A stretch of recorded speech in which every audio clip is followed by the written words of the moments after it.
ꯆꯥꯎꯔꯕ ꯈꯣꯡꯅꯥꯡ ꯄꯥꯝꯕꯤ ꯑꯃꯒꯤ ꯃꯈꯥꯗ ꯁꯥꯈ꯭ꯔꯕ ꯀꯥꯂꯦꯟꯒꯤ ꯃꯩꯁꯥ ꯑꯗꯨꯕꯨ ꯈꯔꯇ ꯑꯣꯏꯔꯕꯁꯨ ꯉꯥꯛꯊꯣꯛꯆꯅꯕꯅꯤ ꯍꯥꯏꯗꯨꯅ ꯐꯝꯂꯤ ꯊꯥꯔꯣ ꯑꯗꯨ꯫ ꯇꯟꯖꯥ ꯑꯗꯨꯗ ꯃꯈꯨꯠꯇ ꯌꯣꯝꯄꯥꯛ ꯑꯃꯗꯤ ꯈꯨꯗꯩ ꯃꯇꯦꯛ ꯑꯃ ꯄꯥꯏꯕ ꯆꯤꯡꯂꯦꯟꯁꯨ ꯂꯧꯕꯨꯛꯇꯒꯤ ꯀꯥꯔꯛꯂꯝꯃꯤ꯫ ꯊꯥꯔꯣ ꯑꯗꯨ ꯎꯔꯕꯗ ꯆꯤꯡꯂꯦꯟ ꯐꯠ ꯆꯪꯁꯤꯜꯂꯒ "ꯀꯅꯥ ꯉꯥꯏꯔꯝꯃꯤꯅꯣ? ꯄꯥꯠꯀꯤ ꯊꯥꯔꯣ ꯅꯪꯕꯣ?" ꯊꯥꯔꯣ ꯆꯤꯡꯂꯦꯟꯗ ꯁꯨꯒꯠꯇꯨꯅ ꯌꯦꯡꯂꯒ "ꯄꯥꯠꯀꯤ ꯊꯥꯔꯣ ꯅꯠꯆꯗꯕꯗꯣ, ꯄꯥꯠꯀꯤ ꯀꯪꯂꯥ ꯌꯦꯟ ꯃꯥꯟꯕ." ꯆꯤꯡꯂꯦꯟ ꯃꯣꯃꯣꯟ ꯅꯣꯛꯂꯒ ꯊꯥꯔꯣꯒꯤ ꯃꯅꯥꯛꯇ ꯐꯠ ꯐꯝꯖꯤꯜꯂꯒ "ꯑꯦ, ꯀꯪꯂꯥ ꯌꯦꯟꯁꯦ ꯄꯥꯠꯇꯁꯨ ꯍꯧꯅꯕ꯭ꯔꯥ ꯍꯥꯏꯁꯦ? ꯑꯩꯗꯤ ꯃꯥꯅ ꯄꯣꯛꯄꯗꯒꯤꯕꯨ ꯇꯥꯔꯛꯇ꯭ꯔꯤꯅꯦ." ꯊꯥꯔꯣ ꯆꯤꯡꯂꯦꯟꯕꯨ ꯏꯟꯊꯣꯛꯂꯝꯂꯒ ꯐꯨꯛ ꯍꯧꯒꯠꯇꯨꯅ "ꯇꯥ ꯆꯤꯡꯂꯦꯟ, ꯌꯥꯝ ꯊꯨꯅ ꯆꯠꯍꯧꯔꯣꯀꯣ, ꯑꯩ ꯁꯥꯎꯔꯛꯇ꯭ꯔꯤꯀꯥꯟꯗ. ꯑꯩꯁꯦ ꯅꯨꯡꯇꯤꯒꯤ ꯂꯛꯅꯍꯧꯗ꯭ꯔꯕꯗꯤ ꯅꯪ ꯆꯥꯛ ꯆꯥꯕꯒ ꯆꯪꯉꯝꯗꯧ ꯃꯥꯟꯗꯦꯅꯦ." ꯆꯤꯡꯂꯦꯟ ꯅꯣꯛꯂꯒ "ꯑꯦ, ꯇꯥ ꯆꯤꯡꯂꯦꯟ ꯀꯧꯔꯛꯀꯅꯣ, ꯇꯥꯃꯣ ꯅꯠꯇ꯭ꯔꯒ ꯃꯈꯣꯏ ꯄꯥꯕꯨꯡ ꯀꯧꯔꯛꯑꯣ. ꯅꯪꯗꯤ ꯑꯩꯒꯤ ꯑꯣꯏꯔꯗꯧꯅꯤ. ꯄꯥꯠꯀꯤ ꯊꯥꯔꯣ ꯑꯣꯏꯔꯅꯨ, ꯑꯩꯈꯣꯏꯒꯤ ꯌꯨꯝꯗ ꯁꯥꯠꯄꯤ ꯊꯥꯔꯣ ꯑꯣꯏꯕꯤꯔꯣ." ꯊꯥꯔꯣ ꯆꯤꯡꯂꯦꯟꯒꯤ ꯃꯁꯝ ꯑꯗꯨ ꯇꯥꯞ ꯂꯥꯎꯅ ꯍꯦꯛꯇ ꯐꯣꯏꯔꯒ "ꯈꯪꯕ꯭ꯔꯥ ꯅꯪ, ꯃꯤ ꯎꯁꯤꯠꯇꯕ, ꯈꯪꯅꯦꯕ, ꯏꯆꯦ ꯂꯦꯝꯕꯤꯗ ꯇꯥꯛꯊꯣꯛꯀꯦ." "ꯂꯦꯝꯕꯤ ꯀꯥꯏꯗꯨꯗꯤ ꯄꯜꯂꯛꯀꯅꯨꯍꯦ, ꯑꯩ ꯇꯁꯦꯡꯅ ꯍꯩꯅꯗꯦ. ꯑꯗꯨꯒ ꯃꯥꯒ ꯑꯩ ꯀꯔꯤꯁꯨ ꯃꯔꯤ ꯂꯩꯅꯗꯦ. ꯃꯥꯅ ꯑꯩꯕꯨ ꯄꯥꯝꯖꯕ ꯈꯛꯇꯅꯤ. ꯑꯩꯗꯤ ꯃꯥ ꯑꯃꯗꯤ ꯁꯨꯡꯍꯩ ꯍꯩꯅꯗꯦ." "ꯍꯣ, ꯅꯪꯅ ꯏꯆꯦ ꯂꯦꯝꯕꯤ ꯍꯩꯅꯗꯕꯒꯨꯝ ꯑꯩꯅꯁꯨ ꯅꯪꯁꯦ ꯌꯥꯝꯅ ꯍꯩꯅꯖꯔꯕꯗꯣ." "ꯑꯣ, ꯅꯪꯅ ꯑꯩ ꯁꯨꯡꯍꯩ ꯍꯩꯅꯗ꯭ꯔꯦ, ꯄꯥꯝꯗ꯭ꯔꯦ ꯍꯥꯏꯔꯕꯁꯨ ꯅꯪ ꯐꯥꯔꯒ ꯂꯧꯕ ꯇꯥꯔꯦꯗꯅ." ꯊꯥꯔꯣ ꯃꯃꯤꯠꯇꯨ ꯂꯥꯎꯊꯣꯛꯂꯒ "ꯑꯍꯥꯌꯣ, ꯅꯪꯗꯤ ꯅꯁꯥꯒꯤꯅꯦ ꯍꯥꯏꯕꯗ ꯁꯟ ꯒꯥꯔꯤꯅꯆꯤꯡꯕ ꯀꯔꯤꯁꯨ ꯂꯩꯕ ꯅꯠꯇꯦ. ꯑꯗꯨꯒ ꯃꯇꯧ ꯀꯔꯝꯅ ꯑꯩꯕꯨ ꯐꯥꯗꯣꯏꯕ?" ꯆꯤꯡꯂꯦꯟ ꯃꯔꯩ ꯇꯠ ꯇꯠ ꯇꯧꯔꯒ "ꯑꯗꯨꯒꯤꯕꯨ ꯑꯗꯨꯛ ꯂꯥꯏꯕꯗꯨꯕꯨ. ꯅꯪꯗꯤ ꯃꯤ ꯄꯤꯛꯄꯅꯤꯅ ꯑꯆꯧꯕ ꯁꯝ ꯑꯃꯗ ꯋꯥꯟꯊꯍꯜꯂꯒ ꯍꯥꯞꯆꯤꯜꯂꯒ ꯃꯊꯛꯇ ꯍꯩꯅꯧ ꯈꯔ ꯍꯥꯞꯆꯤꯜꯂꯒ ꯄꯨꯈ꯭ꯔ ꯂꯣꯏꯔꯦ. ꯑꯗꯨ ꯑꯣꯏꯔꯕꯗꯤ ꯃꯤꯅ ꯎꯕꯗ ꯍꯩꯅꯧ ꯌꯣꯟꯕ ꯆꯠꯂꯤꯕꯣꯏ ꯅꯤꯡꯉꯣꯏꯗ꯭ꯔꯣ?" ꯊꯥꯔꯣ ꯑꯉꯥꯡ ꯃꯆꯥ ꯑꯃꯒꯨꯝ ꯄꯦꯔꯤ ꯄꯦꯔꯤ "ꯈꯪꯅꯤ ꯅꯪ, ꯑꯩꯈꯣꯏ ꯃꯥꯗ ꯇꯥꯛꯊꯣꯛꯀꯦ." ꯋꯥꯁꯤ ꯍꯥꯏꯔꯒ ꯃꯥꯒꯤ ꯇꯣꯡꯂꯤꯕ ꯆꯝꯄꯜ ꯑꯗꯨ ꯂꯧꯊꯣꯛꯂꯒ ꯆꯤꯡꯂꯦꯟꯗ ꯊꯣꯝꯂꯝꯃꯤ꯫ ꯆꯤꯡꯂꯦꯟꯁꯨ ꯈꯪꯕꯣꯏ ꯂꯥꯛꯄꯣꯏ ꯆꯦꯟꯆꯠ ꯆꯠꯂꯒ ꯅꯣꯛꯂꯒ ꯊꯥꯔꯣꯗ ꯃꯔꯩ ꯑꯗꯨ ꯇꯤꯡꯊꯣꯛꯂꯒ "ꯍꯥꯏꯅꯤꯡ ꯍꯥꯏꯖꯧ, ꯅꯣꯏ ꯃꯥꯗꯤ ꯑꯩꯒꯤ ꯏꯅꯦꯝꯄꯣꯛ ꯑꯣꯏꯗꯧꯔꯕꯅꯤ. ꯑꯩꯕꯨꯁꯨ ꯌꯥꯝꯅ ꯄꯥꯝꯖꯕꯅꯤ ꯃꯌꯥ ꯑꯣꯏꯕ." ꯑꯁꯤ ꯍꯥꯏꯗꯨꯅ ꯍꯔꯥꯎꯅ ꯆꯦꯟꯈꯤꯔꯝꯃꯤ꯫ ꯊꯥꯔꯣ ꯃꯊ꯭ꯋꯥꯏꯗꯨ ꯄ꯭ꯔꯣꯛ ꯄ꯭ꯔꯣꯛ ꯍꯦꯛ ꯆꯥꯛꯂꯤ, ꯃꯈꯣꯡ ꯑꯗꯨ ꯐꯤꯔꯤꯡ ꯐꯤꯔꯤꯡ ꯀꯥꯎꯔꯒ "ꯅꯪ ꯃꯊꯪ ꯊꯦꯡꯅꯕꯗ ꯈꯪꯅꯤꯕ." ꯇꯟꯖꯥ ꯑꯗꯨꯗ ꯇꯨꯡꯗꯒꯤ ꯊꯥꯔꯣꯒꯤ ꯂꯦꯡꯖꯨꯝꯗ ꯇꯞꯅ ꯄꯥꯏꯔꯛꯂꯒ "ꯊꯥꯔꯣ." ꯊꯥꯔꯣ ꯁꯥꯎꯔꯥꯡꯅꯅ ꯈꯣꯟ ꯋꯥꯡꯂꯞꯅ "ꯍꯥꯏ, ꯀꯅꯥꯅꯣ?" ꯋꯥꯁꯤ ꯍꯥꯏꯔꯒ ꯂꯩꯊꯣꯔꯛꯄ ꯃꯇꯝꯗ ꯊꯥꯕꯜꯂꯩ ꯑꯣꯏꯗꯨꯅ ꯂꯩꯔꯝꯃꯤ꯫ ꯊꯥꯕꯜꯂꯩ ꯊꯥꯔꯣꯒꯤ ꯌꯥꯝꯅ ꯁꯥꯎꯕ ꯃꯇꯧ ꯑꯗꯨꯗ ꯉꯛꯂꯗꯨꯅ "ꯀꯔꯤ ꯇꯧꯔꯒꯦ ꯊꯥꯔꯣ? ꯅꯪꯅ ꯑꯗꯨꯛ ꯌꯥꯝ ꯀꯟꯅ ꯁꯥꯎꯗꯨꯅ ꯂꯩꯔꯝꯂꯤꯕꯁꯤꯕꯣ? ꯀꯅꯥꯒ ꯈꯠꯅꯕ ꯌꯥꯎꯒꯦ? ꯅꯠꯇ꯭ꯔꯒꯅ ꯃꯤꯅ ꯀꯔꯤ ꯍꯥꯏꯔꯝꯕꯒꯤꯅꯣ?" "ꯂꯩꯀꯥꯏꯒꯤ ꯏꯕꯨꯡ ꯑꯃ ꯂꯩꯌꯦ. ꯃꯥꯅ ꯑꯩꯁꯦ ꯑꯗꯨꯝ ꯂꯛꯅꯕꯤꯕ. ꯑꯩꯁꯦ ꯂꯩꯁꯥꯕꯤ ꯐꯥꯔꯕꯅꯤ. ꯏꯃꯥꯟꯅꯕꯤꯈꯩ ꯑꯅꯝꯕ ꯌꯨꯝ ꯂꯣꯏ ꯄꯥꯟꯈ꯭ꯔꯕꯅꯤ. ꯑꯗꯨꯒ ꯃꯥꯅ ꯑꯩꯕꯨ ꯄꯣꯛꯄꯗ ꯉꯥꯏꯔꯤꯕ ꯑꯉꯥꯡ ꯃꯆꯥ ꯑꯃꯒꯨꯝ ꯍꯧꯖꯤꯛ ꯐꯥꯎꯕ ꯂꯝꯕꯤ ꯁꯣꯔꯣꯛ ꯈꯪꯗꯦ, ꯑꯃ ꯈꯪꯗꯦ. ꯅꯞꯆꯣꯕꯤ ꯊꯥꯔꯣ, ꯄꯥꯠꯇ ꯁꯠꯄꯤ ꯊꯥꯔꯣ, ꯑꯗꯨꯗ ꯑꯁ ꯈꯪꯗꯦ. ꯊꯥꯕꯜꯂꯩ, ꯑꯩ ꯌꯥꯝ ꯁꯥꯎꯅꯤꯡꯉꯦ ꯍꯥꯏꯔꯤꯁꯤꯅꯤ."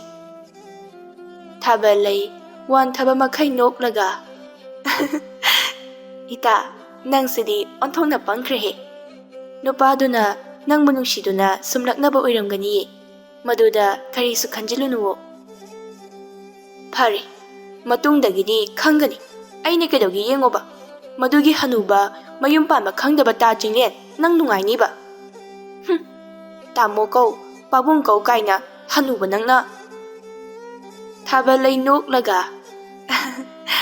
"ꯍꯩꯃꯥ, ꯊꯥꯔꯣ, ꯅꯪꯁꯤꯗꯤ ꯄꯨꯔꯥ ꯑꯉꯥꯡ ꯃꯆꯥꯗꯧꯅ. ꯌꯥꯔꯦ ꯇꯣꯛꯑꯣ ꯀꯩꯗꯧꯕꯒꯦ. ꯑꯩꯁꯨ ꯂꯝꯁꯥꯡ ꯂꯥꯛꯄꯒꯤ ꯌꯥꯝꯅ ꯋꯥꯔꯤ. ꯌꯨꯝꯗ ꯉꯥꯏꯍꯥꯛꯇꯪꯗꯤ ꯄꯣꯊꯥꯖꯒꯦ ꯀꯩꯗꯧꯒꯦ." ꯊꯥꯔꯣ ꯊꯥꯕꯜꯂꯩꯅ ꯄꯨꯔꯛꯂꯤꯕ ꯄꯣꯠꯆꯩꯁꯤꯡ ꯑꯗꯨꯕꯨ ꯌꯦꯡꯂꯒ "ꯏꯕꯦꯝꯃ, ꯅꯪꯁꯨ ꯃꯇꯝ ꯈꯔꯈꯛ ꯂꯩꯕꯒꯤꯕꯨ ꯅꯌꯨꯝ ꯍꯣꯡꯂꯛꯄꯗꯧꯅ ꯑꯁꯨꯛ ꯌꯥꯝꯅ ꯄꯨꯔꯛꯂꯤꯕꯁꯤꯕꯨ ꯀꯔꯤꯒꯤꯅꯣ? ꯁꯤꯗꯤꯅꯦ, ꯑꯩꯈꯣꯏ ꯑꯅꯤꯅ ꯊꯥꯡꯖꯤꯟꯕꯁꯨꯅꯦ ꯉꯝꯂꯣꯏ. ꯁꯟ ꯒꯥꯔꯤ ꯂꯥꯛꯄ ꯉꯥꯏꯍꯥꯛ ꯉꯥꯏꯔꯁꯤ." Asomna hainarꯤꯉꯩ ꯁꯟ ꯒꯥꯔꯤ ꯑꯃ ꯂꯥꯛꯄꯗꯨ ꯊꯥꯔꯣꯅ ꯈꯥꯝꯃꯤ ꯑꯗꯨꯒ ꯃꯈꯣꯏ ꯑꯅꯤ ꯄꯨꯟꯅ ꯇꯣꯡꯈꯠꯂꯤ ꯁꯟ ꯒꯥꯔꯤ ꯊꯧꯔꯤꯕ ꯍꯅꯨꯕ ꯑꯗꯨꯅ ꯏꯕꯦꯝꯃ ꯊꯥꯔꯣ ꯅꯨꯄꯤ ꯃꯆꯥ ꯑꯁꯤꯗꯤ ꯅꯍꯥꯟ ꯃꯈꯩ ꯎꯗꯦ ꯃꯥꯕꯨ ꯑꯇꯣꯞꯄ ꯂꯩꯕꯥꯛꯇꯒꯤ ꯑꯣꯏꯔꯕ꯭ꯔꯥ ꯃꯥꯅꯤ ꯏꯄꯨ ꯏꯇꯥ ꯊꯥꯔꯣꯒꯤ ꯂꯩꯕꯥꯛ ꯑꯁꯤꯗ ꯃꯇꯝ ꯈꯔ ꯂꯩꯒꯦ ꯍꯥꯏꯗꯨꯅ ꯂꯥꯛꯄꯅꯤ ꯑꯩꯒꯤ ꯏꯃꯥ ꯏꯄꯥꯗꯣ ꯊꯕꯛ ꯑꯃꯒꯤ ꯊꯥꯞꯂꯕ ꯃꯐꯝ ꯑꯃꯗ ꯆꯠꯈꯤꯕ ꯑꯗ ꯏꯇꯣꯝꯇ ꯆꯥꯎꯈ꯭ꯔꯕ ꯌꯨꯝꯖꯥꯎꯗꯨꯗ ꯂꯩꯗꯣꯏ ꯁꯔꯨꯛ ꯂꯝ ꯀꯣꯏꯕ ꯑꯣꯏꯅ ꯂꯥꯛꯂꯤꯕꯅꯤ ꯍꯅꯨꯕ ꯑꯗꯨꯅ ꯃꯃꯣꯟ ꯅꯣꯛꯂꯒ ꯑꯣ ꯍꯣ ꯏꯁꯨꯁꯤꯗꯤ ꯂꯝ ꯀꯣꯏꯕꯁꯨ ꯅꯨꯡꯉꯥꯏꯕꯅꯤ ꯈꯪꯗꯦ ꯏꯔꯝꯗꯝꯅꯤ ꯍꯥꯏꯗꯨꯅ ꯊꯥꯒꯠꯄꯒꯤ ꯋꯥꯗꯤ ꯅꯠꯇꯦꯀꯣ ꯑꯩꯈꯣꯏꯒꯤ ꯂꯝ ꯑꯁꯦ ꯅꯪꯅꯁꯨ ꯎꯔꯒ ꯈꯪꯒꯅꯤ ꯑꯋꯥꯠꯄ ꯑꯃꯠꯇ ꯂꯩꯇꯕꯅꯤ ꯌꯥꯝꯅ ꯐꯖꯕꯅꯤ ꯁꯤꯠ ꯅꯥꯟꯅ ꯍꯦꯛꯇ ꯌꯦꯡꯊꯣꯛꯎꯀꯣ ꯊꯥꯔꯣꯅ ꯍꯣꯏ ꯏꯄꯨ ꯈꯣꯡꯅ ꯅꯦꯠꯂꯤꯕ ꯂꯩꯕꯥꯛ ꯑꯁꯤ ꯐꯥꯎꯕ ꯑꯃꯠꯇ ꯈꯛꯇꯅ ꯌꯦꯡꯍꯜꯂꯒ ꯂꯣꯏꯔꯤ ꯋꯥꯁꯤ ꯍꯥꯏꯔꯒ ꯑꯍꯨꯝꯗꯨ ꯋꯥꯟꯊꯕ ꯃꯈꯩ ꯅꯣꯛꯃꯤꯟꯅꯔꯝꯃꯤ ꯃꯤꯀꯨꯞ ꯈꯔꯒꯤ ꯃꯇꯨꯡꯗ ꯊꯥꯔꯣꯒꯤ ꯃꯌꯨꯝ ꯌꯧꯔꯕꯗ ꯁꯟ ꯒꯥꯔꯤꯗꯨ ꯈꯥꯝꯂꯝꯃꯤ ꯄꯣꯠ ꯆꯩ ꯄꯨꯝꯕ ꯊꯥꯡꯊꯕ ꯂꯣꯏꯔꯒ ꯊꯥꯕꯜꯂꯩꯅ ꯏꯄꯨ ꯑꯩꯈꯣꯏꯒꯤꯁꯦ ꯀꯌꯥ ꯇꯥꯔꯒꯦ ꯁꯦꯟ ꯃꯌꯦꯛ ꯃꯈꯥꯏ ꯑꯃꯗꯤ ꯄꯤꯕꯤꯔꯣ ꯊꯥꯕꯜꯂꯩꯅ ꯂꯧꯊꯣꯛꯇꯨꯅ ꯄꯤꯒꯦ ꯇꯧꯏ ꯑꯗꯨꯕꯨ ꯊꯥꯔꯣꯅ ꯑꯩ ꯄꯤꯔꯒꯦ ꯑꯩꯈꯣꯏ ꯌꯨꯝꯗ ꯂꯥꯛꯂꯒ ꯁꯦꯟꯒ ꯊꯥꯡꯗꯣꯛꯄꯤꯔꯛꯀꯅꯨ ꯑꯩꯁꯨ ꯅꯣꯏꯒꯤ ꯌꯨꯝꯗ ꯂꯥꯛꯄꯗ ꯁꯦꯟ ꯑꯃꯠꯇ ꯄꯨꯊꯣꯛꯆꯔꯣꯏ ꯅꯝꯗꯅ ꯊꯥꯔꯣꯅ ꯌꯥꯗꯗꯨꯅ ꯁꯦꯜ ꯑꯗꯨ ꯄꯤꯈꯤꯔꯝꯃꯤ ꯍꯅꯨꯕ ꯑꯗꯨꯅ ꯅꯣꯛꯂꯒ ꯅꯨꯄꯤ ꯃꯆꯥ ꯊꯥꯔꯣꯁꯦ ꯋꯥ ꯉꯥꯡꯕ ꯌꯥꯝꯅ ꯍꯩꯕꯅꯤ ꯁꯤꯡꯅ ꯂꯣꯏꯅꯧꯀꯣ ꯅꯠꯇ꯭ꯔꯕꯗꯤ ꯅꯪꯁꯨ ꯌꯣꯟꯊꯣꯛꯈꯤꯕ ꯁꯣꯏꯔꯣꯏ ꯑꯩ ꯆꯠꯂꯦ ꯋꯥꯁꯦ ꯍꯥꯏꯔꯝꯂꯒ ꯍꯅꯨꯕꯗꯨ ꯃꯃꯣꯟ ꯅꯣꯛꯇꯨꯅ ꯁꯟ ꯒꯥꯔꯤ ꯑꯗꯨꯕꯨ ꯊꯧꯗꯨꯅ ꯆꯠꯈꯤꯔꯝꯃꯤ ꯃꯁꯤꯒꯤ ꯍꯅꯨꯕꯁꯤꯁꯨ ꯃꯤ ꯈꯥꯏꯕꯗꯤ ꯌꯥꯝꯅ ꯍꯩꯈ꯭ꯔꯄꯣꯠꯅꯤ ꯑꯩꯕꯨ ꯏꯃꯥꯟꯅꯕꯤ ꯌꯣꯜꯂꯒ ꯆꯥꯒꯗꯧꯕꯒꯤ ꯃꯑꯣꯡꯗ ꯊꯥꯕꯜꯂꯩ ꯅꯣꯛꯂꯒ ꯌꯣꯟꯒꯦ ꯍꯥꯏꯔꯕꯁꯨ ꯃꯁꯛ ꯃꯇꯧ ꯐꯖꯕ ꯅꯨꯄꯥꯗ ꯌꯣꯟꯊꯣꯛꯄꯤꯌꯨꯀꯣ ꯏꯇꯥ ꯊꯥꯔꯣ ꯃꯤꯠ ꯐꯩꯖꯩ ꯌꯦꯡꯂꯒ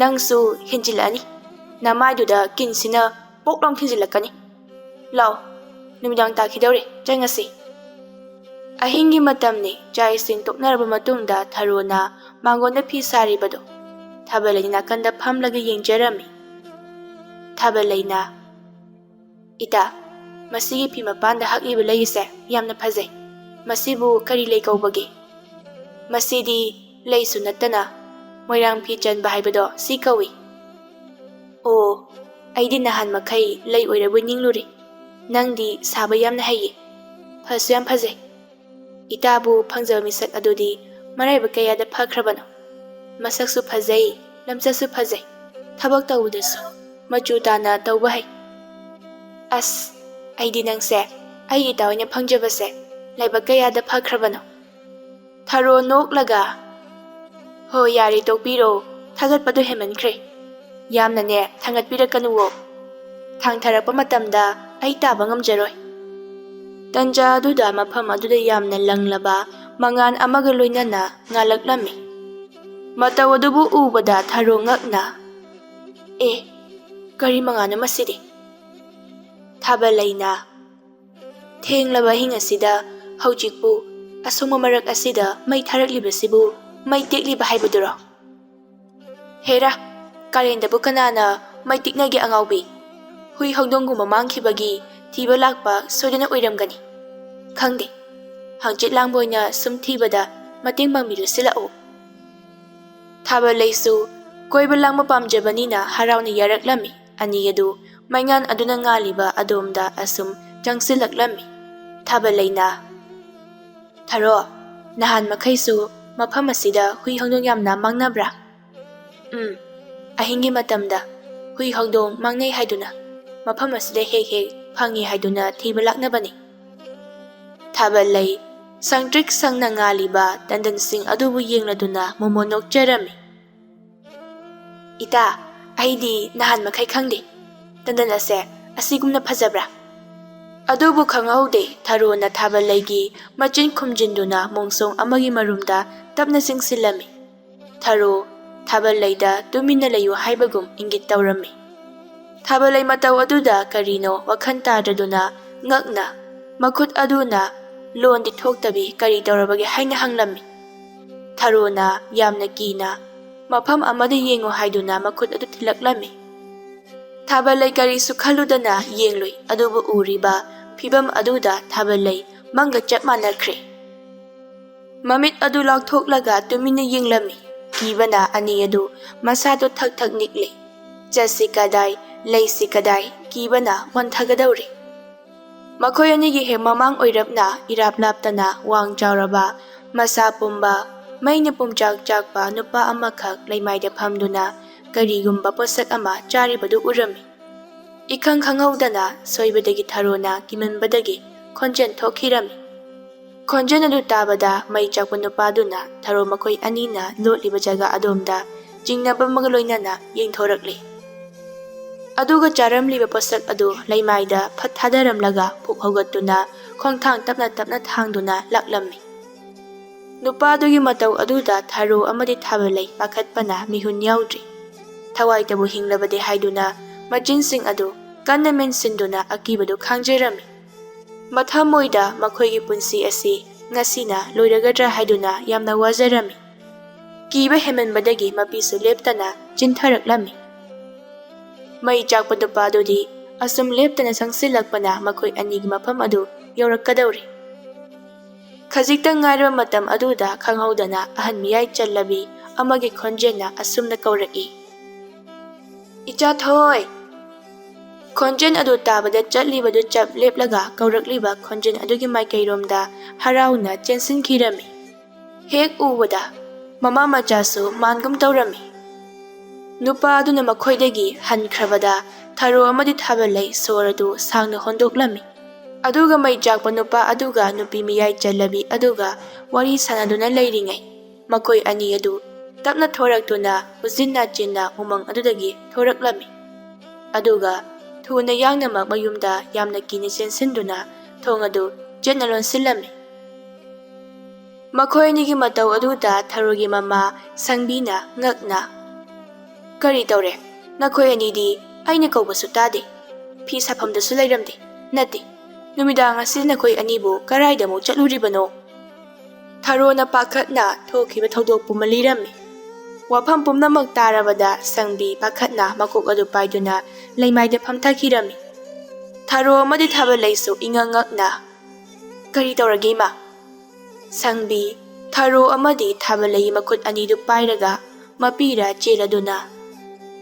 Nakhoi anina karisu tawduna tekta kaidina halakpase ima yamna nungairi. Amam atheng asida nakhoi anibu karigi mafam aduda chatluribano.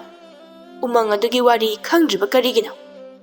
Tharo chingnana mafam aduda hek laikagi hui hawdong mangkhiba thiba chatnaribadudi.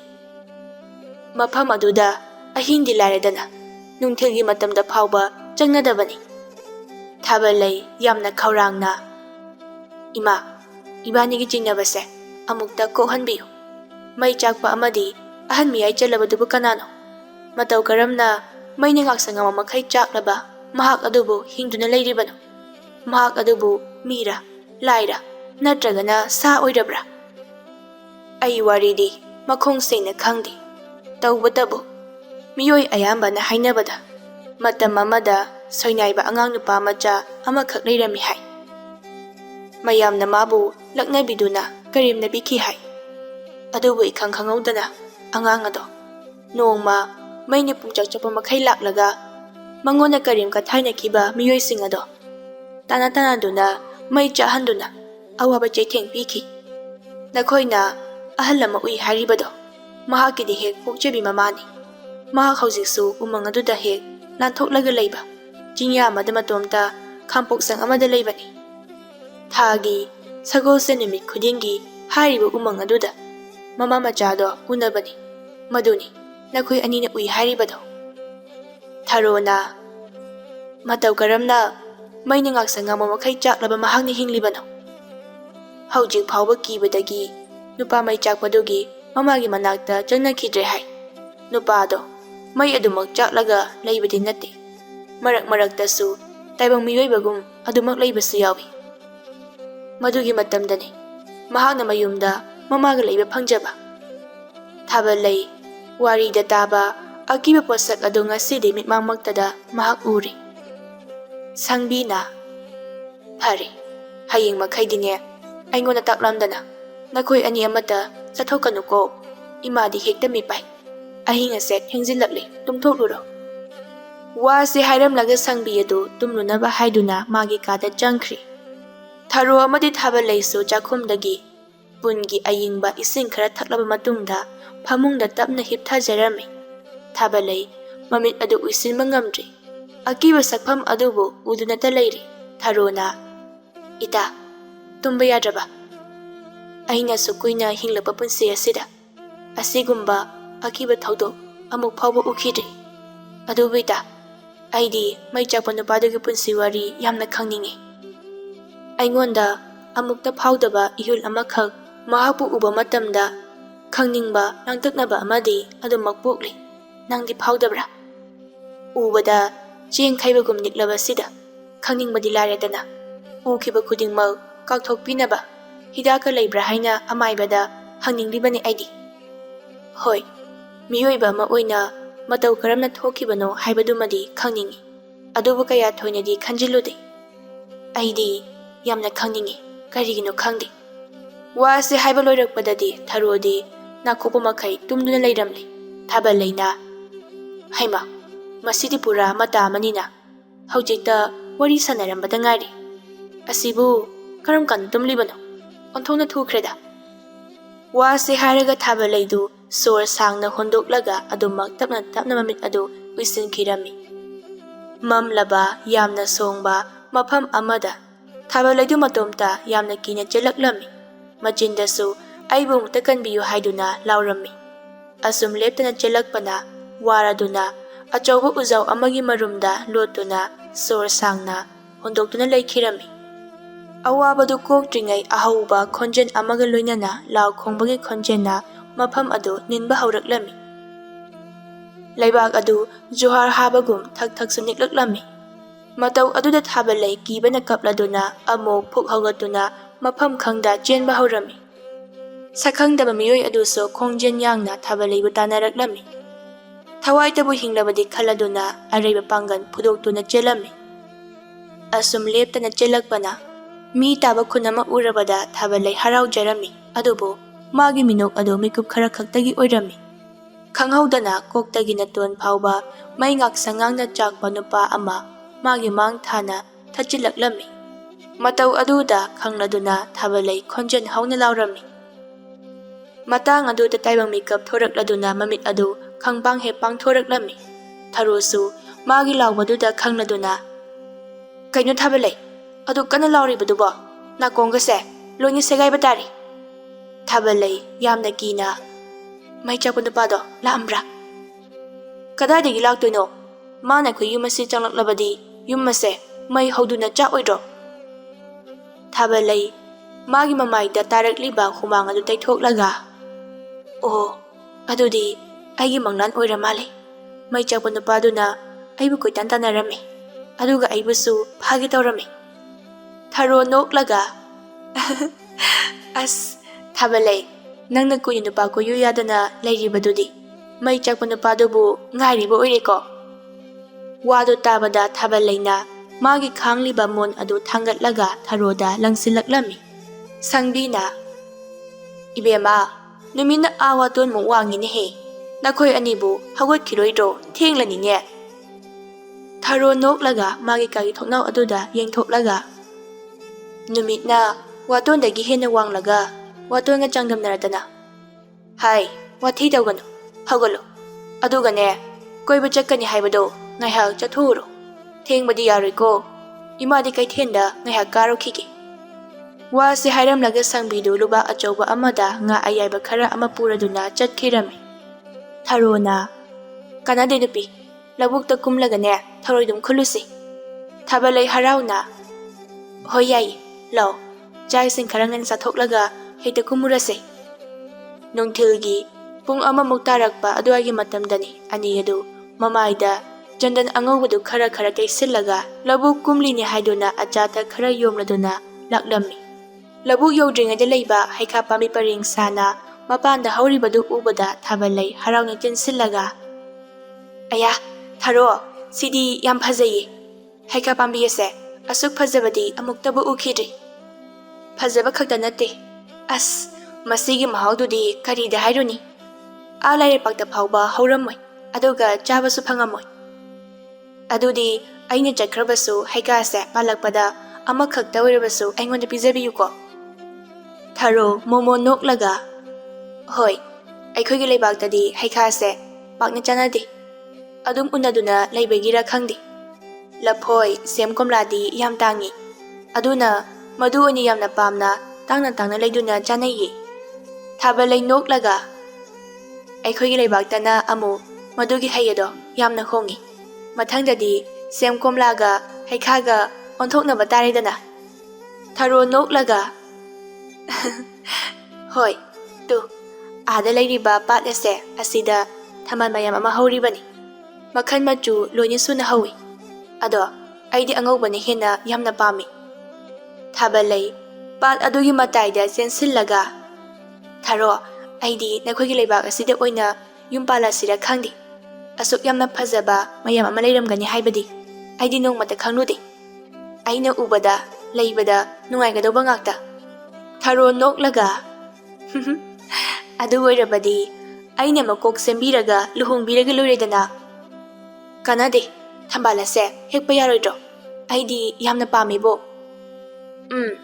ꯌꯥꯕꯨꯗꯤ ꯌꯥꯏꯌꯦ ꯑꯗꯣ ꯄꯥꯠ ꯑꯁꯦ ꯌꯥꯝꯅ ꯂꯨꯕꯅꯤ ꯑꯗꯨꯅ ꯅꯨꯄꯥ ꯅꯠꯇꯅ ꯅꯨꯄꯤꯗꯤ ꯀꯨꯝꯗꯨꯅ ꯊꯝꯕꯥꯜ ꯍꯦꯛꯅꯗꯦ ꯍꯤꯕꯨꯗꯤ ꯂꯩ ꯑꯗꯨꯕꯨ ꯈꯨꯗꯣꯡꯊꯤꯅꯤꯡꯉꯥꯏ ꯑꯣꯏ ꯑꯁ ꯍꯦꯛꯇꯤ ꯍꯦꯛꯅꯤꯡꯈ꯭ꯔꯦꯗ ꯊꯥꯔꯣ ꯑꯀꯣꯏꯕ ꯑꯗꯨꯗ ꯀꯣꯌꯦꯡ ꯌꯦꯡꯕ ꯃꯇꯝꯗ ꯂꯥꯞꯇꯛꯅ ꯁꯪ ꯑꯃꯗ ꯅꯨꯄꯥ ꯑꯃ ꯐꯝꯗꯨꯅ ꯂꯩꯔꯤꯕꯗꯨ ꯎꯔꯝꯃꯤ ꯃꯗꯨ ꯎꯕꯗ ꯃꯈꯨꯠ ꯈꯠꯂꯒ ꯈꯣꯟꯖꯦꯜ ꯍꯧꯅ ꯍꯣꯏ ꯏꯕꯨꯡ ꯆꯥꯎꯇꯣꯟ ꯁꯤꯗ ꯑꯃꯨꯛꯇ ꯂꯥꯛꯄꯤꯌꯣ ꯆꯥꯎꯇꯣꯟꯁꯨ ꯉꯥ ꯌꯣꯛꯄ ꯄꯨꯈ꯭ꯔꯤꯗ ꯍꯨꯔꯥꯟꯕ ꯃꯤ ꯁꯪꯗꯨꯅ ꯂꯩꯔꯝꯕꯅꯤ ꯊꯥꯔꯣꯅ ꯀꯧꯔꯛꯄꯗꯨꯗ ꯆꯦꯟꯆꯠ ꯇꯧꯔꯗꯨꯅ ꯂꯥꯛꯂꯝꯃꯤ ꯀꯔꯤ ꯇꯧꯔꯦ ꯑꯩꯕꯨ ꯀꯧꯔꯕꯗꯤ ꯏꯕꯣꯡ ꯑꯩꯈꯣꯏ ꯑꯅꯤꯒꯤ ꯊꯝꯕꯥꯜ ꯈꯤꯇ ꯍꯦꯛꯄꯤꯒꯦꯔꯥ ꯆꯥꯎꯇꯣꯟꯅ ꯊꯥꯕꯜꯂꯩꯗ ꯌꯦꯡꯊꯣꯔꯛꯄ ꯃꯇꯝꯗꯗꯤ ꯊꯥꯕꯜꯂꯩꯒꯤ ꯐꯖꯔꯕꯤ ꯃꯇꯧ ꯀꯌꯥꯁꯤꯡ ꯑꯗꯨꯕꯨ ꯎꯕꯗ ꯄꯨꯡꯉꯥꯎ ꯍꯦꯛ ꯉꯥꯎꯈ꯭ꯔꯦ ꯃꯇꯤꯟ ꯑꯗꯨ ꯈꯨꯠ ꯌꯣꯠꯊꯗꯨꯅ ꯍꯔꯥꯎꯅ ꯊꯥꯔꯣ ꯅꯪꯗꯤ ꯅꯃꯥꯟꯅꯕꯤ ꯃꯁꯛ ꯐꯖꯕ ꯌꯥꯝ ꯇꯤꯟꯅꯩꯅ ꯑꯗꯣ ꯃꯁꯤꯅ ꯈꯔ ꯍꯦꯜꯂꯤ ꯂꯥꯏꯔꯦꯝꯕꯤꯒꯤ ꯃꯆꯥꯔ ꯍꯥꯏꯅ ꯐꯥꯎꯕ ꯈꯜꯂꯨꯔꯦ ꯑꯩꯗꯤ ꯀꯌꯥ ꯍꯦꯛꯄꯤꯌꯨ ꯍꯥꯏꯅꯣ ꯊꯥꯕꯜꯂꯩ ꯀꯌꯥ ꯍꯦꯛꯍꯟꯁꯦ ꯍꯥꯏꯅꯣ ꯅꯪ ꯀꯌꯥ ꯄꯥꯝꯒꯦ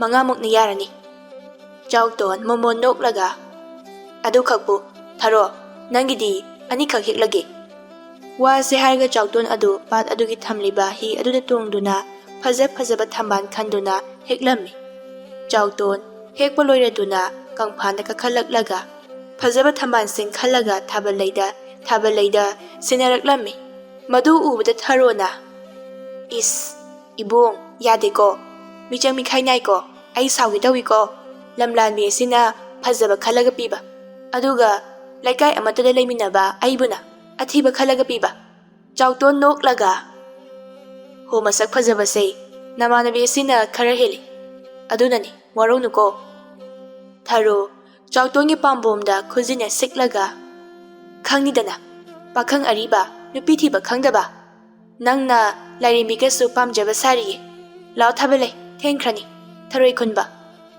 ꯆꯥꯎꯇꯣꯟ ꯃꯣꯃꯣ ꯅꯣꯛꯂꯒ ꯍꯣ ꯄꯥꯈꯪꯗ ꯄꯥꯈꯣꯟ ꯁꯤꯔꯒ ꯁꯦꯟ ꯄꯤꯔꯝꯗꯅ ꯆꯠꯈꯤꯕꯁꯦ ꯅꯨꯄꯥ ꯍꯅꯨꯕ ꯐꯪꯉꯤ ꯍꯥꯏꯕꯅꯤꯀோ ꯊꯥꯔꯣ ꯅꯃꯥꯟꯅꯕꯤ ꯑꯗꯨꯗ ꯇꯝꯃꯨ ꯊꯥꯔꯣ ꯆꯠꯅ ꯅꯣꯛꯂꯒ ꯃꯃꯥꯏ ꯑꯗꯨ ꯑꯣꯟꯊꯣꯔꯛꯂꯒ ꯍꯣ ꯃꯥꯁꯦ ꯃꯅꯥꯗꯤ ꯄꯪꯗꯕꯅꯤ ꯑꯩꯉꯣꯟꯗ ꯏꯟꯁꯤꯟꯗ꯭ꯔꯕꯁꯨ ꯇꯥꯔꯝꯒꯅꯤꯌꯦ ꯍꯪꯀꯣꯛ ꯃꯥꯟꯕ ꯑꯁꯤ ꯍꯥꯏꯔꯝꯂꯒ ꯑꯅꯤꯗꯨ ꯅꯣꯛꯇꯅ ꯂꯧꯕꯨꯛ ꯃꯥꯏꯀꯩ ꯄꯥꯡꯈꯤꯔꯝꯃꯤ ꯃꯤꯀꯨꯞ ꯈꯔꯒꯤ ꯃꯇꯨꯡ ꯂꯧꯕꯨꯛ ꯌꯧꯔꯕꯗ ꯃꯈꯣꯏꯒꯤ ꯄꯣꯠꯆꯩꯁꯤꯡ ꯑꯗꯨ ꯂꯧꯔꯤ ꯑꯗꯨꯗ ꯅꯤꯡꯊꯤꯖꯅ ꯊꯝꯂꯒ ꯊꯔꯣꯏ ꯈꯨꯟꯕ ꯍꯧꯔꯝꯃꯤ ꯊꯥꯕꯜꯂꯩꯁꯨ ꯍꯩꯕ꯭ꯔꯥ ꯍꯩꯇꯕ꯭ꯔꯥ ꯊꯔꯣꯏ ꯑꯗꯨ ꯍꯔꯥꯎꯅ ꯈꯨꯟꯖꯔꯝꯃꯤ ꯊꯥꯔꯣ ꯅꯣꯛꯂꯒ ꯊꯥꯕꯜꯂꯩ ꯅꯪꯗꯤ ꯉꯁꯤꯅ ꯑꯍꯥꯟꯕ ꯑꯣꯏꯔꯝꯒꯅꯤ ꯊꯔꯣꯏ ꯈꯨꯜꯂꯤꯕꯁꯦ ꯑꯗꯣ ꯌꯥꯝ ꯅꯨꯡꯉꯥꯏꯌꯦ ꯏꯆꯥꯅꯨꯄꯤꯁꯦ ꯂꯧꯕꯨꯛꯇ ꯄꯨꯊꯔꯒ ꯂꯩꯈꯣꯝ ꯃꯔꯛꯇ ꯊꯔꯣꯏ ꯈꯨꯜꯍꯜꯂꯤ ꯀꯥꯏꯅ ꯑꯃꯨꯛ ꯆꯩꯔꯛꯇꯅꯕ ꯊꯥꯕꯜꯂꯩ ꯈꯨꯜꯂꯤꯕ ꯊꯔꯣꯏ ꯑꯗꯨꯅ ꯊꯥꯔꯣꯗ ꯑꯃꯅꯤ ꯊꯣꯝꯂꯛꯂꯒ ꯅꯃꯥꯏꯗꯨꯗꯅꯦ ꯀꯤꯟꯁꯤꯅ ꯊꯤꯜꯂꯛꯀꯅꯤ ꯋꯥꯁꯦ ꯍꯥꯏꯗꯨꯅ ꯃꯥꯒꯤ ꯈꯨꯕꯝ ꯑꯗꯨꯗ ꯃꯔꯤꯡ ꯃꯔꯤꯡ ꯆꯠꯂꯦ ꯍꯥꯏꯗꯨꯅ ꯌꯦꯡꯂꯨꯕ ꯃꯇꯝꯗꯗꯤ ꯀꯛꯐꯩ ꯑꯆꯧꯕ ꯑꯃ ꯄꯛꯇꯨꯅ ꯂꯩꯔꯝꯂꯦ ꯃꯗꯨ ꯎꯕꯗ ꯊꯥꯕꯜꯂꯩ ꯈꯣꯟꯖꯦꯜ ꯍꯧꯅ ꯂꯥꯎꯔꯒ ꯐꯤꯡ ꯐꯤꯡ ꯆꯣꯡꯗꯨꯅ ꯂꯩꯈꯤꯔꯝꯃꯤ ꯊꯥꯔꯣ ꯄꯥꯈꯠꯅ ꯆꯦꯟꯁꯤꯜꯂꯛꯂꯒ ꯍꯩꯃꯥ ꯊꯥꯕꯜꯂꯩ ꯀꯔꯤ ꯇꯧꯔꯕꯒꯦ ꯊꯥꯕꯜꯂꯩ ꯃꯈꯣꯡ ꯑꯗꯨꯗ ꯊꯤꯜꯂꯒ ꯇꯨ ꯀꯛꯐꯩꯅꯦ ꯍꯥꯏꯕ ꯑꯩ ꯌꯥꯝꯅ ꯍꯩꯅꯗ꯭ꯔꯦ ꯑꯝꯇ ꯂꯧꯊꯣꯛꯄꯤꯌꯣ ꯊꯥꯔꯣꯁꯨ ꯀꯤꯕꯅ ꯂꯧꯊꯣꯛꯄ ꯉꯝꯂꯝꯗꯦ ꯄꯥꯏꯁꯤ ꯀꯗꯥꯏ ꯄꯥꯔꯨꯏꯁꯤ ꯀꯗꯥꯏ ꯇꯧꯔꯝꯃꯤ ꯇꯟꯖꯥ ꯑꯗꯨꯗ ꯆꯤꯡꯂꯦꯟꯁꯨ ꯂꯧꯕꯨꯛꯇꯒꯤ ꯀꯥꯔꯛꯄꯒ ꯃꯄꯥ ꯆꯥꯟꯅꯔꯗꯨꯅ ꯑꯅꯤ ꯑꯗꯨꯅ ꯇꯧꯔꯤꯕ ꯃꯇꯧ ꯑꯗꯨ ꯎꯕꯗ ꯐꯠ ꯆꯦꯟꯁꯤꯜꯂꯛꯂꯒ ꯊꯥꯕꯜꯂꯩꯒꯤ ꯃꯈꯣꯡꯗ ꯅꯞꯂꯤꯕ ꯀꯛꯐꯩ ꯑꯗꯨꯕꯨ ꯂꯧꯊꯣꯛꯄꯤꯔꯝꯃꯤ ꯆꯤꯡꯂꯦꯟꯅ ꯁꯛꯑꯦꯂꯕꯤ ꯅꯃꯤꯠ ꯑꯗꯣ ꯄꯥꯡꯊꯣꯛ ꯑꯩꯅ ꯀꯛꯐꯩ ꯑꯗꯣ ꯂꯧꯊꯣꯛꯈ꯭ꯔꯕꯅꯤ ꯀꯔꯤꯁꯨ ꯇꯧꯔꯔꯣꯏꯌꯦ ꯊꯥꯕꯜꯂꯩ ꯃꯃꯤꯠ ꯑꯗꯨ ꯇꯞꯅ ꯄꯥꯡꯊꯣꯔꯛꯂꯝꯃꯤ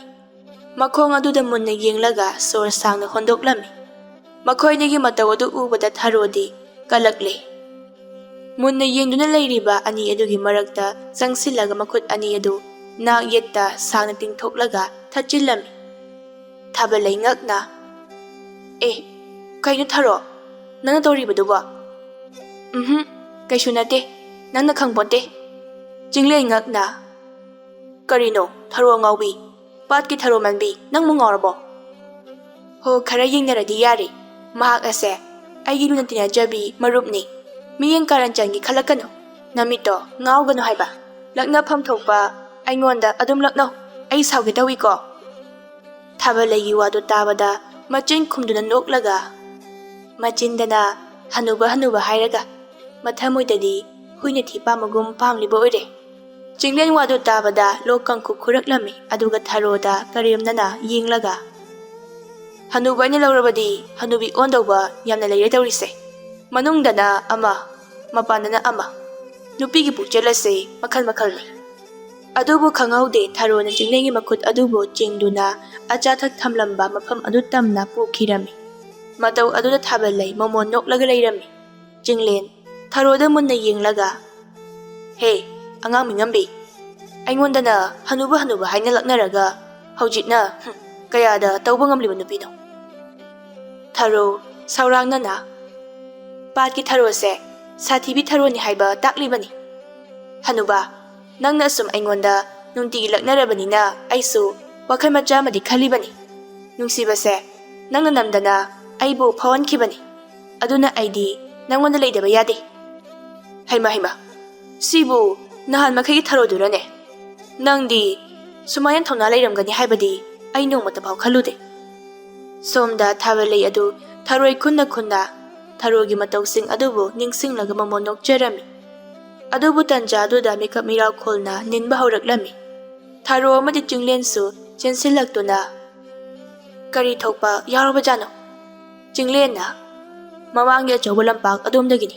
ꯂꯥꯛꯂꯤꯕ ꯈꯣꯟꯖꯦꯜ ꯑꯁꯤ ꯀꯔꯤꯅꯣ ꯑꯃꯨꯛꯇ ꯌꯦꯡꯂꯨꯈꯤꯒꯦ ꯋꯥꯁꯤ ꯍꯥꯏꯔꯝꯂꯒ ꯆꯦꯟꯈꯤꯔꯝꯃꯤ ꯊꯥꯕꯜꯂꯩ ꯑꯃꯗꯤ ꯊꯥꯔꯣꯁꯨ ꯇꯨꯡ ꯏꯟꯗꯨꯅ ꯆꯦꯜꯂꯛꯂꯝꯃꯤ ꯑꯁꯨꯝꯅ ꯂꯦꯞꯇꯅ ꯆꯦꯜꯂꯛꯄꯅ ꯎꯔꯤ ꯌꯨꯝ 3-4 ꯃꯩꯅ ꯉꯥꯛꯁꯪꯉꯝꯕ ꯃꯈꯩ ꯆꯥꯛꯂꯤꯕꯗꯨ ꯃꯥꯏꯀꯩ ꯁꯂꯥꯏ ꯈꯪꯗꯅ ꯃꯤꯑꯣꯏꯁꯤꯡ ꯑꯗꯨꯅ ꯃꯤꯀꯞ ꯃꯤꯔꯥꯎꯈꯣꯜꯒ ꯂꯣꯏꯅꯅ ꯆꯦꯟꯅꯔꯝꯃꯤ ꯆꯤꯡꯂꯦꯟꯁꯨ ꯌꯨꯝ ꯑꯗꯨꯕꯨ ꯃꯩ ꯆꯥꯛꯄ ꯂꯦꯞꯅꯕ ꯍꯥꯏꯗꯨꯅ ꯃꯇꯦꯡ ꯄꯥꯡꯕ ꯌꯥꯎꯔꯝꯃꯤ ꯂꯩꯕꯥꯛ ꯑꯗꯨ ꯌꯨꯍꯥꯔ ꯍꯥꯕꯒꯨꯝꯅ ꯊꯛ ꯊꯛ ꯅꯤꯛꯂꯝꯃꯤ ꯈꯣꯟꯖꯦꯜ ꯑꯍꯧꯕ ꯀꯔꯤꯒꯨꯝꯕ ꯁꯥꯖꯥꯎ ꯑꯃꯅ ꯈꯣꯡꯕꯒꯤ ꯃꯈꯣꯟꯁꯨ ꯇꯥꯔꯝꯃꯤ ꯀꯔꯤꯅꯣ ꯍꯥꯏꯕꯗꯤ ꯈꯪꯅꯔꯝꯗꯦ ꯊꯥꯕꯜꯂꯩꯅ ꯊꯥꯔꯣ ꯀꯔꯤꯅꯣ ꯇꯧꯔꯤꯕ ꯃꯇꯧ ꯑꯁꯤꯕꯣ ꯑꯩꯗꯤ ꯉꯔꯥꯡ ꯃꯪ ꯅꯨꯡꯉꯥꯏꯔꯝꯗꯕꯅꯤ ꯏꯁꯥꯁꯦ ꯑꯀꯤꯕ ꯑꯃꯗꯤ ꯄꯣꯛꯂꯤ ꯊꯥꯔꯣꯅ ꯃꯃꯤꯠ ꯑꯗꯨ ꯂꯥꯎꯊꯣꯛꯂꯒ ꯊꯥꯕꯜꯂꯩ ꯃꯐꯝ ꯑꯁꯦ ꯊꯥꯗꯣꯛꯇꯨꯅ ꯑꯩꯈꯣꯏ ꯆꯦꯜꯍꯧꯕꯅ ꯐꯒꯅꯤ ꯃꯩ ꯆꯥꯛꯄ ꯅꯨꯄꯥꯗꯣ ꯑꯥꯗ ꯂꯩꯔꯤ ꯃꯍꯥꯛꯅ ꯊꯣꯛꯍꯜꯂꯤꯕ ꯁꯣꯏꯗꯅ ꯑꯣꯏꯔꯝꯒꯅꯤ ꯍꯥꯏꯕꯒ ꯇꯧꯕꯒ ꯃꯩ ꯆꯥꯛꯄ ꯅꯨꯄꯥꯗꯨꯅ ꯌꯨꯝ ꯑꯃꯒꯁꯨ ꯃꯩ ꯊꯥꯔꯤꯕꯗꯨ ꯎꯔꯤ ꯃꯌꯥꯝꯁꯨ ꯀꯔꯤꯁꯨ ꯇꯧꯕ ꯉꯝꯗꯕꯅ ꯆꯥꯛꯂꯤꯕ ꯌꯨꯝ ꯑꯗꯨꯕꯨ ꯀꯟꯗꯤ ꯀꯟꯅꯤꯡ ꯎꯄꯥꯏꯗꯤ ꯂꯩꯇꯦ ꯀꯣꯏꯆꯦꯟ ꯆꯦꯟꯗꯨꯅ ꯀꯞꯆꯗꯨꯅ ꯂꯩꯔꯝꯃꯤ ꯊꯥꯕꯜꯂꯩꯅ ꯀꯌꯥꯗ ꯐꯠꯈꯤꯗ꯭ꯔꯤꯕ ꯖꯤꯕꯅꯣ ꯃꯤꯅꯨꯡꯁꯤ ꯍꯥꯏꯕꯗꯣ ꯃꯁꯥ ꯑꯁꯤꯗ ꯃꯆꯦꯠ ꯑꯃ ꯐꯥꯎꯕ ꯄꯣꯛꯇꯕ ꯖꯥꯠꯂꯥ ꯃꯤꯒꯤ ꯌꯨꯝꯕꯨ ꯃꯩ ꯊꯥꯗꯣꯛꯂꯒ ꯃꯥ ꯅꯨꯡꯉꯥꯏꯔꯤꯕꯁꯤꯕꯨ ꯀꯔꯤꯅꯣ ꯂꯥꯛꯑꯣ ꯊꯥꯕꯜꯂꯩ ꯌꯨꯝꯗ ꯍꯜꯍꯧꯔꯁꯤ ꯊꯥꯔꯣ ꯑꯋꯥ ꯑꯅꯥ ꯇꯥꯔꯕ ꯃꯈꯣꯏꯒꯤ ꯃꯇꯦꯡ ꯄꯥꯡꯂꯨꯁꯦ ꯌꯦꯡꯉꯨ Mama mapa oibasingna machasing asibu konduna kaptuna koi chencelibase. Yumai jaklibasing manungdasu chenthokpa ngamhaudaba miyoi soidana yaromgani. Makhoibu kaluse. Tharosu wakhal ngha khallaga phari lao adubu Thaballei masigi mai chakpa nupase angau aphaigum oine sutawi aduna mikumna homsingna thaba pangthoklusiko. Wase hainaraga ani adu chensilaklami. Warabasu wana soklabasu sokna mafam adugi awana taraba miyoising adugi mateng kaya mapangbirami. Pikli bangangsing adubu sokloidaba mafam amada loina thaidoktuna thambirami. Asumna leiringai khanghaudana angang amana yamna kina laubagi khonjen taraklami. Tharona Thaballei mai chakpa nupasina angang asibu phagadobagi koitan tananduna leiri kamdongni sidi. Thaballei akiba mata yaudaba makhai yamna luraba phibam aduda angang adubu kannaba haiduna chensinkirami. Matau aduda miyamsing adu pakhatna khawnaba honai adubu Thaballei na hana chensinkibana hankirami. Tharosu chensinge tawi adubu chunglena khambadagi leihori. Maini ikoikoina chaklaba mafam aduda Thaballei adu chensilaktuna angang adubu kannaba haiduna tawrami. Mai chakpa nupaduna yamna sauna leimaida o khomu makhai kaptuna leiriba angang adubu maina chaklaba makhong aduna minungsi leitana hatlagi matagum nekhainaba thaurang tawrami. Tanja aduda Thaballei na phatlauna chensilaktuna angang adubu soktanaba haiduna jejai konsilami. Aduga makut aduna maisa adubu khangma ngamdraduna ngakthokjanaba haiduna khanjarami. Magi mapunsi adu angang adubu kalamlabadi yare khanna mamit adu jejai uisinduna mai chakpa nupa aduna thangalakli makhong aduna netharakpa ngaiduna leirami. Mai chakpa nupa aduna makhong adu thangalaklaga angang adubu yamna sauna netke haiduna hek tawbaga ikhang khanghaudana masang matau phajarabi nupi amana mapunsi loidori matagum mamit jejai uisinduna nungsiba maithong amada leirambadu ubada masadu tu chungkhiba khanghaudi. Mahaki thangatlamba makhong adu kudak aduda leplaga tumina ngaihakti Thaballei yengduna leirami. Thaballei mamit adu pangthorakpaga mai chakpa nupaduga michanabadagi ngaihakti munna yengaduna leirami. Ngaklibadi kudak aduda mai chakpa nupa adu magi masa pumbada chakliba mai adu lepkhirami. Taibang miyoiba amagumna karisu tawda leikhirami. Nahan makhaidagi ngasidi mai chakpa nupadugi asingba saktam adu ubada Thaballei amukta phawkhidriba mawongda ihun amakhakti phawraklami. Mihungi khongjensu yankhalaklammi. Tanja aduda Tharo Amadi chinglena Thaballei bu kauraklami.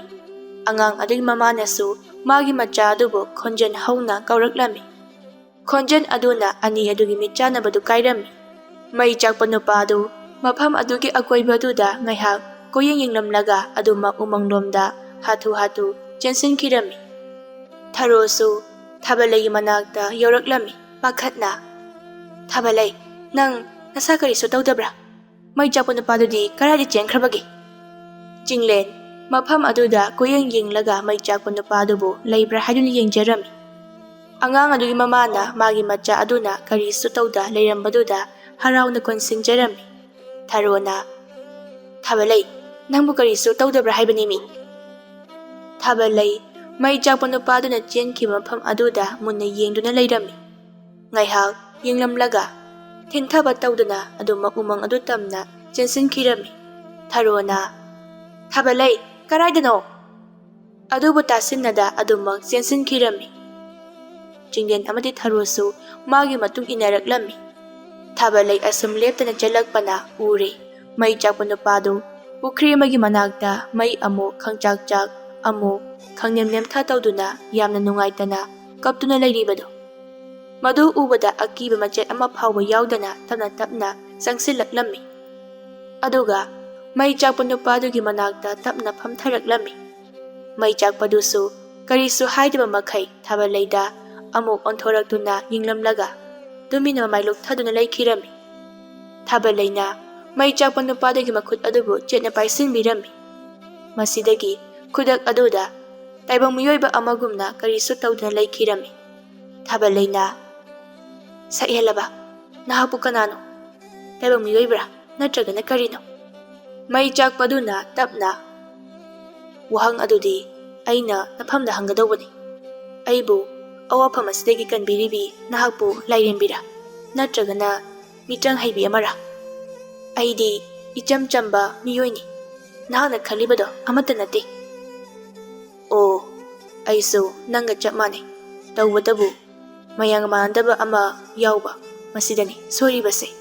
Ayese hingmata kanadraba misakni. Si haibasu singamdi. Hingi haibasu hingamdi. Nangna mibu hatpa hairagadi. Aiba mukta hatok piramgira. Ay yamna wari asumna hingba. Thaballei nungaitana. Nangi awaba pumba ifamda tamduna tahanbiyo. Ay nangi maramda yamna khangningi. Yaragadi amata sithadana aigi famda amukta tambiyo. May chakpaduna yamna nungaitana. Ngasi phawbada kanamtana aigi maramda khangningi haiduna hairakidri. Supnatangi aigi popi imaga sakhangdabi nahaka khaktamakni. Mipum khudimakna aibu usikidaba ngaktani. Aigi awabadi kananasu khangbikide. Aigi ming Thoyen kawi. Wase hairaga may chakpa aduna magi hawkraba thawdokki wari liba hawraklami. Thoyen su nomlaga haraw tayamna mama kundoga yamna harawna leiminajay. Labukta tarabuza tharaga yolaga imung puduna aray leita awat apa yinglaga nungaini hingjarami. Nongma kundo masangamdraduna phamungda yataduna leiringay Thoyen matonta labukta thabak surami.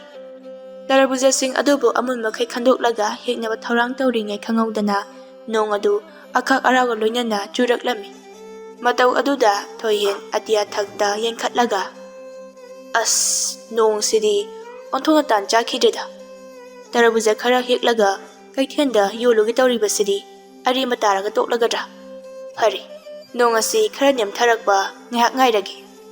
Wase hairaga Thoyen labukta leiriba sangmachaduda nong adubu thupchaduna leirami. Churakliba nong adu lepa amadi taptharakpagi mahut henna dum kankhalaklammi. Nong lainusi len yauna chutharaklami. Maram asina magi tarabuza sing adu tarakliba len aduna mahut hutpa hawraklami. Mataw kaya sing aduda pakhatladuna. As masidi nahan makai aina awaba masak khangdaba makai hotnajarakpagi mahiyalaroi. Tarabuza sing ase loina hektoklaga sangasida pusinduna thambana pharani. Wase hairaga akanba nonglainusi marak aduda akiba amata yaudana Thoyendu chenthoraktuna. Magi tarabuza sing adubu heknaba thorang tawduna leiringay khangawdana akhak arawga loinana akanba mawongda braja taraktuna Thoyenbagi masa pumbada yaikhirami. Masidagi Thoyen wakhan mangladuna mafam adu maktada wanthaduna leimaida takhirami. Mahakna mikap thorapa matamdadi mama kundona magi manakta phamduna leirami. Thoyen makok adu pairaga. Ima, nangbu nasa karisu tawdrabra. Aina mafam asida mataw karamna leiramliba. Nong khusu aduda imadi nungsa thiduna nangi nakta nataw thomaga lakhibani. Adubu nangdi leimaida taduna adum leiramli. Thomanadi brajana panma soidana oiramgadaba mali hai. Adubu ningsing mangamlibro. Thoyen ba ngaihak wakhan khallaga. Mani ma. Aina tarabuza sing ado heklingay brajaduna isada puzilakibani. Aidi sirabu ningluri. Mikap phawadi thorakli. Imabu uzaba phangmase yam nungay. Kundo nungaitana. Nangna khudong thiba asoy angam yawkhiba haibase aigidi pumnamak loirabani. Matungdadi adumna tawganu ko. Imagidi nangna maruni. Ataydi ko natalaba suphangani. Wase hairaga machabu chena konsinbiduna kapcharai. Mamana mabu asuki mating nungsibiba masida Thoyenba mabukni nungsiraduna kapcharami.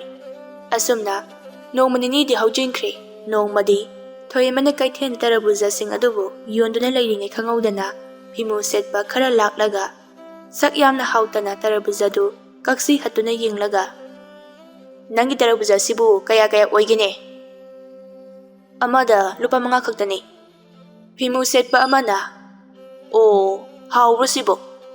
Wase hairaga makhwangdi yepliba thangsang adu satoraklaga kudak aduda tarabuza dubu khaiduna charaga. Mahiga yam homine, hawine. Noisu amam lauraga charo. Yengduna lairanune. Wado tabada, Phimu set batay sing adusu amamam lauduna charami. Mataw aduda thoyena. Iyamasing kitang thadokduna chabiyo. Pofamamang asida lukhak tahanbado nungaijade. Phimu set pa amakhak na noklaga. Is yam phawiko. Adusu pofam phamba tarabuza yonba nangna. Lanmi aingonda usitabagasu saduna nathwaido mangiro. Wasi hairaga thoyengi mangak mapaduda thangsang adu thamlaga. Yam phawbar nang. Thoyen khon wanglapna. Yamba, aigi wafam asibu kayamu yamna soirabagi. Thang ten pare haiduna karisu leijadaba. Mijam aingonda khut tharaga akan masaklibra. Phimu set paduna. Sidi yam khumina nang siningbra hayo. Kudak asida nang muhatokpa sungami. Nang kari orige. Namana paduna sumayan tau hadun takpibra. Namana pa hairakpa wahay aduda thoyendi may hawba makay saukre. Kudak aduda khanghaudana thoyengi masa pumba koktagi naton phawba may ngaksanga mamakay chaklami. Magi mataw aduda Phimu set pasing adumag mathwaitabu hingaurabadi haiduna hota na chen kirami. Machindasu budbud haiduna chena kirami. Tauriba thawong adu thohen masa masu khangjaramdi. Masa matupta mingse mamangda changsinjaduna yengjabada akiba pokjarami. Miyam pomnamaksu thoyengi aki phibam aduda kiraduna kai kaiduna chena kirami. Thoyensu wakhan tada kochen chelami. Tawfam khangdala buklomda chatuna laurida tumina phamduna leikirami. Somdadi thoyen mitrang tawraga laibak adubo mutaknaba hotnai haibagi maranda. Laibak adugi miyam pumba hauraga thoyengi yum tamna laklami. Kundo mangonda phamduna phi photuna leirami. Mayam hauhau tawduna lakpaduda ingangakna. Mayam kari tawba yaurabagi. Mayam adugi maraktagi amana nachanupana mitrang tawduna laibak ase manghannabu hotnari. Aduna phattabase sandoktringay khulase thalokduna chapikro. Kundo ngakna karino ne haribasibo. Aidi wakhalama itatadrene. Miyam aduna mayam thintaduna leiragano law. Mama machagi yumase tugarase. Wasi hairaga achumaran khangdana miyam adu sangsinba hauraklami. Adubo tanja aduda thoyen adu laklaga mayam adugi marakta thatlaga yamna sauna. Nakoi nathwaido mangningdrabadi yamna thuna hankro. Miyam adusu hanba kawba leiti. Changsilaklami masidagi thoyen sauraduna miyam adubu tankhaiba horaklami. Masadu may chakpana maram oiraga miyam anambana may chaktektuna paiduna pukri ising haina koi chenchana kirami. Masidagi miyam sing adu kiyaduna adumak chatkri. Machagi phibam adu ubada kundo kaplaga. Imagi ibungo. Karino? Nangi matawa sibo. Manglo taibanglo sibo. Thoyenba hojikti asawba pharabadina may chakpadu lepkri. Mamabu jeje konsillaga. Ima, ay sibo taibang miyoyba oiribra. Aigi oirakliba matawa sibo karino. Ay khangba ngamdri. Yamna wari. Wasi hayaduna mama machadu ngayha kapminarami. Wari liba loirakpada thoyenna. Numitudagi hauraga braja tarakibaduna maram oiraga nungsa thokpa matamda masa matumda may haurakpa natragana aina kanthi thokna sawba khudingi may chaklakpa. Masi tarakpadagi ay mirakta leiba yadraduna umang asida hinglakhibani. Jana thaknabadi aigi tawluna tinaba aduga imagana aduma watana thilai. Natraga aigi yeknabasingdagi kanthi tawraga munduna lawbasu yawi. Pumnamak imana pamdabadagi madusu tokri. Ngasi aina khangsak sawbagi maramdi laibak asigi miyamna imabu phattabi amaibini haiduna inthokpa karemnabi batawrakpa. Mayam adu tarubadagi sawbadagi tawkhibani. Makhoidasu aigumna thoklabadi machani asuma tawri haiduna hatokadra natragana migi miwa lawduna mina haijilakpa khudingmak achumani ningadra. Thaballei momo noklaga nongma aina kumhai ama yaururaga halakpada khubang mai yengini haiduna miyam ama yengnarami. Maduda aisu sangsinduna yenglubada Amaibi aduna ingangakna hairaki. Ichanupi, nangdi taibang miyoiba oirabasu miyanga manadaba top toba guna ma chili. Nanggidamak masa pumba maina chakpa nupa amakak thenagani. Mahakna asawbagi leiramba amagum oigani. Manabu hek saurabadi masa pumba maina chakani. Matam aduda nangna magi makut adubu paibiba matamda mahak ado phagani. Haibadi nahak ase isingi asawbabu ingthanbiba ngamba lairembi amagi saklon oigani. Mahak ado nangidi punsi khongloi oigadoribani. Wafam ado aina nongmato ithoklo haiduna karisu luna khanjiludi. Ado nasidi thoklare. Amaibi aduna hairamba sakhangdaba miyoy ado nahak soidana oigani. Nahakna ayi manimuktana saba sanagi uponi aduga aina nangi sojai oigani. Upu amadi sojai ani ase thadoknaba yadabagum nahaka aigasu thadoknaba yadraba amagumani. Wahai adu tabada thoihen warama maithong adu mamon noktuna Thaballei yinglaklaga nangse nasasu phajai wangang basu yamna hai.